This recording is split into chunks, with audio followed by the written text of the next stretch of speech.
All five. All five are there. So I'm just bothered by this film's internal logic of them being the only reality in the universe, yet they know nothing about the universe. They have to, oh, you've been to Ape City, hang on. And they get excited. If anything, it should simply be, we know everything. And then maybe he might have information. Yeah, well, I've seen this. Have you seen it?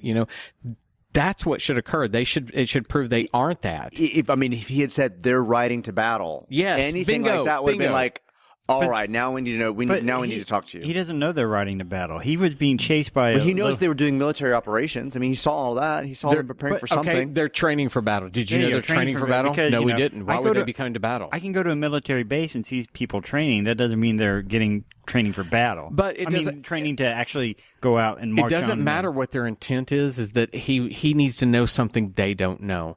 Because again, if they are if they're all knowing, then this should give him a moment of characterization where he knows something they don't. There's your Hitchcock thing again. Mm-hmm. He knows something they don't have.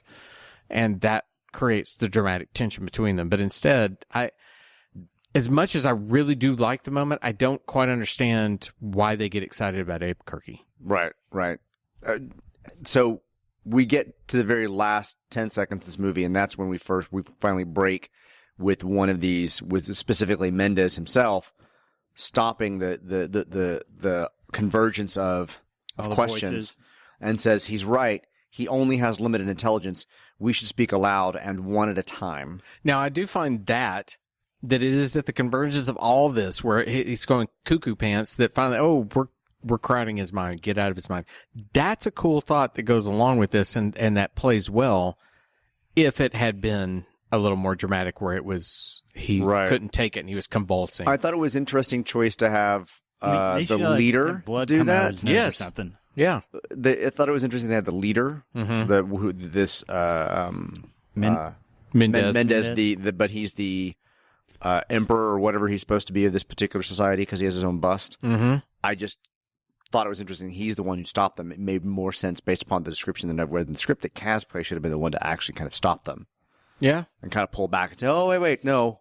I'm the smart he's wearing glasses. That means I'm the smart noble regal, not word eagle. What am I looking for? Okay, I'm just messing this one. So, can I ask a question? In an apocalypse, where do you get? Can you ask a question? I'm just staring at Sean because I swear to God, he lives. Richard does those things. He does that to me too. Oh, Sean does that to me all the time. Yes. Okay. Well, it makes me feel better. Richard, you and I can be buddies in this moment. If my wife is listening to this, she's smacking me right now too. Okay, I'm going to ask a question.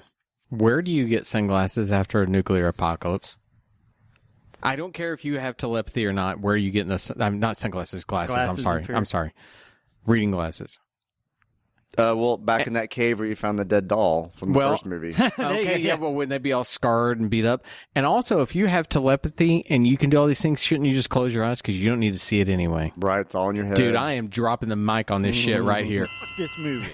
Oh, damn you. How many F's is that now in this one? And this one, I'm not sure. That's when you should have said, I don't fucking know. So Mendez pulls them back.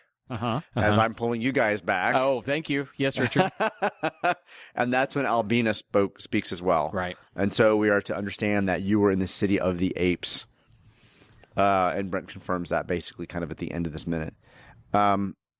This is again, Brent, I mean, from everything we've seen up to this point in this minute, they know who he is. Mm-hmm.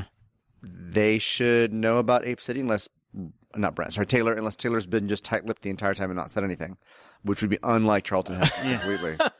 Yeah, I don't think I don't think Taylor's ever had a moment where he shut his the mouth. Yeah. Mm-hmm. But it's a weird question. Like they find themselves so above everything that they have to now talk, but they actually have no problem talking. The sentences are complete. The things are normal. Like, oh, well, we have to do this now. Sure. But then again, this proves, and when we see that Dane can write the other films and do a really good job with some of it, and do a good job with limited budgets, because the budgets continue to get smaller, this just shows that they went, here's a mishmash, and we got this, figure it out, you got 3 days. How quick ever this was. There are cool concepts and cool thoughts here. It's just not thought out completely because the film's internal logic makes no sense. of what people know, why they know it, when they know it. Was it last week we talked about the fact that at moments it just feels like we're watching a TV production and not a movie? Yeah. Yeah. This felt like that. These scenes as cool, 70s sci-fi as I thought it was, with the robes and everything like that, and then to now, just like, oh, it takes me back, and I kind of have a little romantic feeling watching these moments. Right. It does still just feel like a set, I find it a funny. television set. I totally agree with you, and I found it funny. I know that Sean and I started in TV. I know your husband does production, so we all have a lot of ties to Background this. knowledge, yeah. It takes me back to one of the very first things I ever did after getting out of school, where I worked on a production, and we were supposed to be like a spaghetti western. Spaghetti westerns were called that because it was on a spaghetti thin budget, and it was all about, economically doing it. And I got this guy that I was assistant directing for him. He called in, hey, I want a steady cam. I want all these things. I'm like, dude, hold the damn camera. Yeah. Go in and do it yourself. He's like, that's not what these did. I'm like, bullshit. This film has that. Thought we locked it. Oh, so we here at Zeus suddenly He we went had to the the ding wrong- dong and somebody came in. But We're at Zeus Comics right now. here's my point to that. It's weird because this film being on such a thin budget, if they had done more things like that they didn't worry about these opulent costumes for the Fantastic Five telepaths here. If they went for robes, tattered robes or something like that, if they went for something like that, they could have stripped so much back. But this is where when studios get involved in shit, that screws it all up, because you can just feel that the studio's going, we have to have a guy that looks like Heston. Okay, there, check. We've got to have cool costumes. Check. It's just a mess. Let's cut the budget on some of the masks for the. Yeah, let's cut the other apes. places. Let's cut the time for story development. That you've got so many cool freaking ideas right here that don't get developed. Oh my God, how many times have I gone on that lecture in this movie? I think that's at least 28. We're at minute 63, so 63 times. Screw you. Okay, fine. If they're going to be that way, so that's minute 63 in the books. Yep. Yeah. Anybody got anything? We know they talk.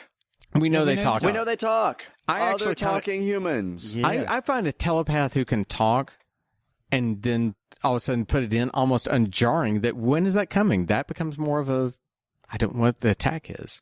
Hey, how's it going? All right, minute 63. I'm going to throw out there that we need a little help on social media. Go out and find us on Twitter, Instagram, all those kind of things. We are there. We like to tweet out images that we have throughout the production of this. I'm going to put out some pictures of these figures that Richard gave us, so that you guys, I know that you've probably seen them online, but what the heck? I'm going to put them out there so you can see them as well. But go out there and find us on Twitter. Let us know what you're thinking. Let us know what you want from the show, etc. If you have opinions where we're right or wrong, we love to hear from you guys. And Wait, you've been we're great so wrong far. on things? You know what? We've had a few people. Okay. One of our good friends from the Everlasting Minute that does the Wonka thing, David Kincannon, came in and told us not too long ago, hey, it's this and this and this. I love that. Mm-hmm. And I may come back and give him a snarky reply, but it's all in good fun. We enjoy everybody out there. We know you're listening with us, and we appreciate your support. So for Rich and Sean, I'm Todd. We'll see you tomorrow. Bye. Bye, everybody. Beneath the minute of the apes. Beneath the minute of the apes. Beneath the minute of the apes. The only good human is a dead human.